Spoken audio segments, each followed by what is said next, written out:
Eu estava no fundo do poço, e o mais assustador era que por fora ninguém via.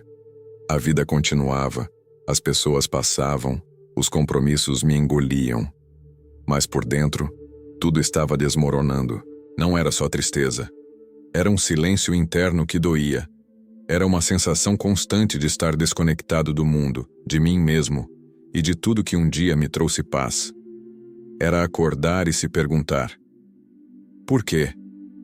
E ir dormir sem nenhuma resposta. Talvez você já tenha passado por isso. Ou talvez esteja vivendo isso agora. E se está, eu preciso te dizer algo. Não é o fim.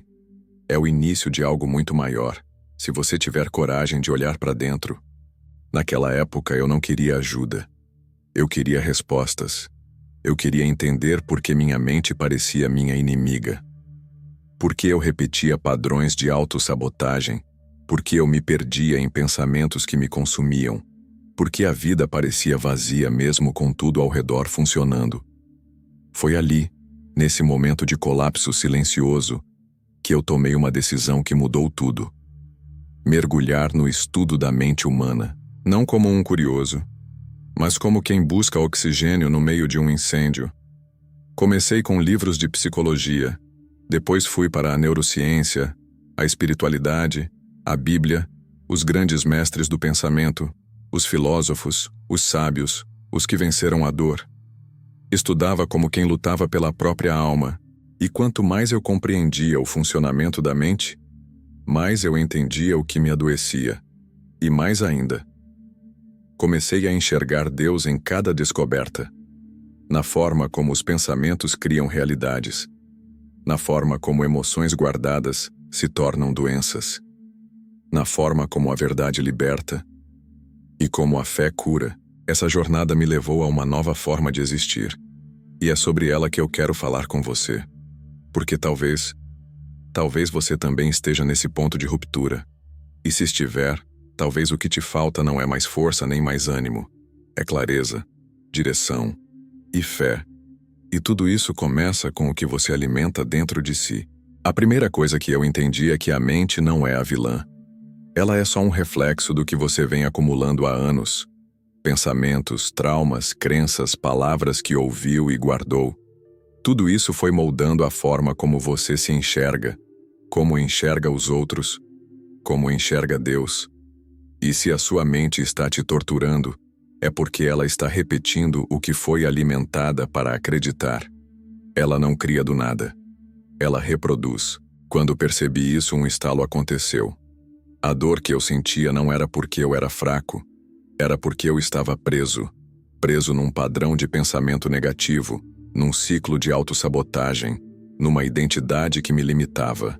Ninguém me ensinou que eu podia escolher o que pensar.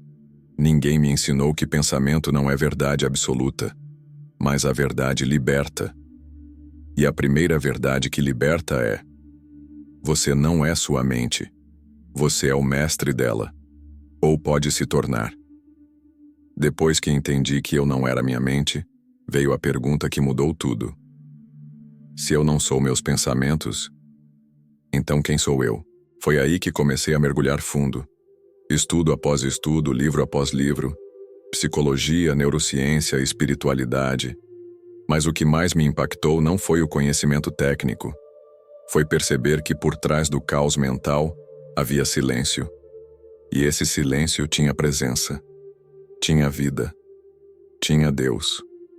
O mundo lá fora gritava. A mente aqui dentro berrava. Mas algo em mim, sutil, firme e inabalável, apenas observava. Eu chamei isso de Deus. Outros podem chamar de consciência, espírito, eu superior. Mas o nome pouco importa, porque o que importa é que não estamos sozinhos nos nossos abismos. Ali, no fundo do poço, não encontrei respostas imediatas, mas encontrei direção. E pela primeira vez em muito tempo, senti paz. A mente é como um espelho. Ela reflete tudo o que você alimenta. Se você a enche de medo, ela amplifica o medo. Se você a nutre com fé, ela começa a construir pontes onde antes só existiam muros. No início da minha jornada, eu achava que precisava consertar minha mente. Mas o que descobri é que a mente não foi feita para ser consertada. Ela foi feita para ser compreendida. Quando você luta contra seus pensamentos, você os fortalece.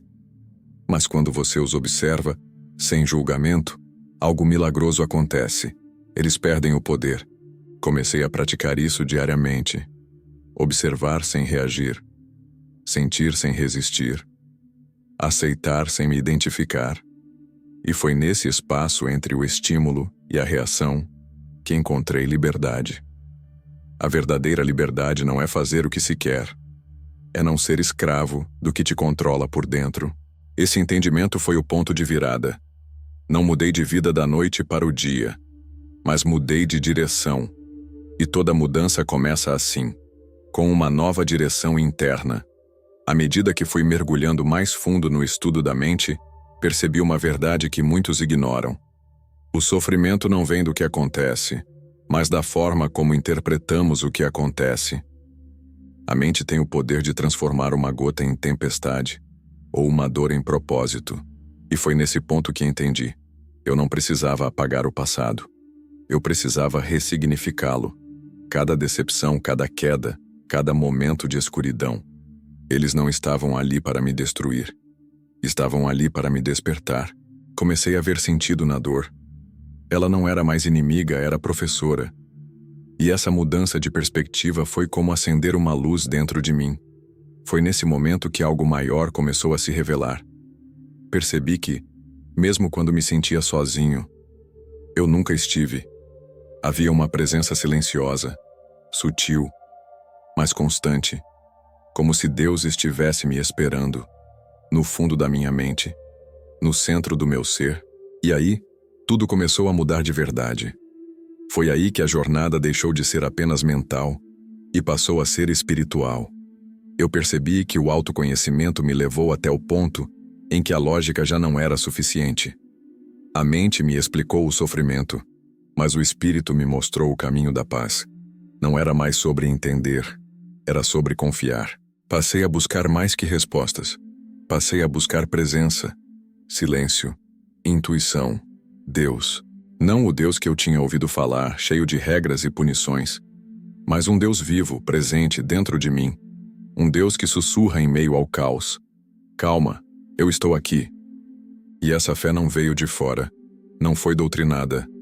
Ela nasceu dentro.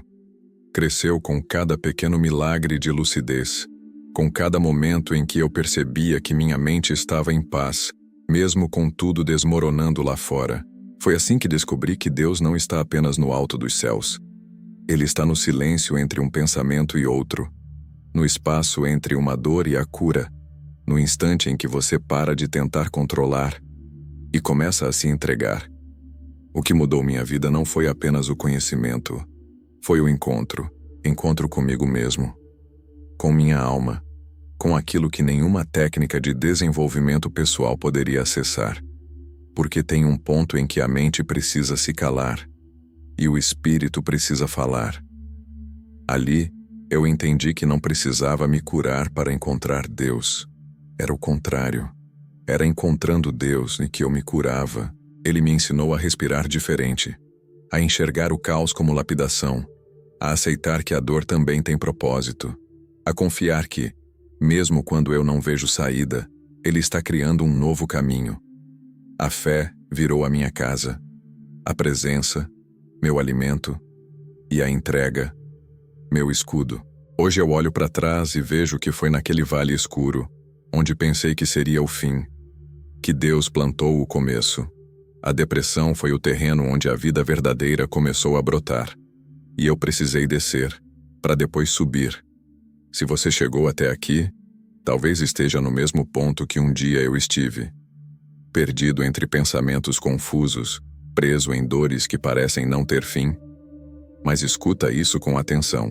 Há esperança, e ela não está nas respostas prontas, nas fórmulas mágicas ou nos atalhos.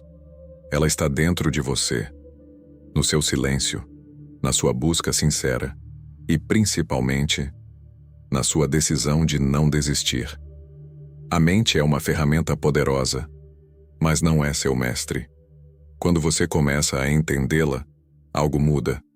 você para de ser vítima do que sente e começa a construir, mesmo com medo, uma vida com sentido. Mas é quando você une o conhecimento da mente com a luz do espírito que tudo se alinha. Foi assim que eu fui salvo, não por fórmulas, mas por uma jornada de reencontro.